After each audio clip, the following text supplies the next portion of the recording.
Pikipiki ambazo tumegawa ni kwa awamu ya kwanza, lakini awamu ya pili zitakuja pikipiki nyingi sana. Nadhani hiyo ahadi nilitoa hapa Kigoma kwenye kampeni ya ufunguzi wa kampeni ya mbunge Baba Levo. So soon pikipiki zinakuja zile za mkopo, zinaendelea kuja nyingi zenye chapa ya King Day. Na masharti yakoje? Masharti unalipa kidogo ndani ya miaka miwili. Unakuwa umemaliza mkataba wako, inakuwa ya kwako. Na hapa hichi ambacho umekifanya hapa sasa hivi ni kitu gani? Tumeona vijana ambao umeamua kuwapa mafuta. Na itakuwa ni mafuta ya lita ngapi na kwa nini umefanya hivi? Hapa nimewapa mafuta lita 5, sawa. Lakini pia ni kwa ajili ya shukrani, kwa sababu tulikuja kuomba kura.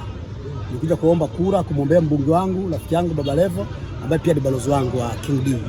So kwa hiyo nimekuja kuwashukuru, alafu kuwashukuru pia kwa sababu wao pamoja na tuna mawakala Tanzania nzima, lakini wao ndio watumiaji wa mwisho. Kwa hiyo nimekuja kuwashukuru kwa niaba ya bodaboda ya Tanzania nzima. Ndio maana nikaona ngoja nianzie nyumbani kuwapa mafuta watu wa Kigoma, lakini taenda baadhi ya mikoa. Yes, mimi ni mtu wa Kigoma, mzaliwa wa hapa, kwa hiyo imebidi nitoe love kwanza.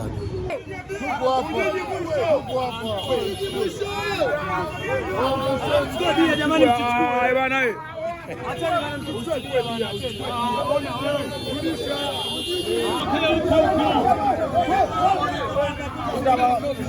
Angalia.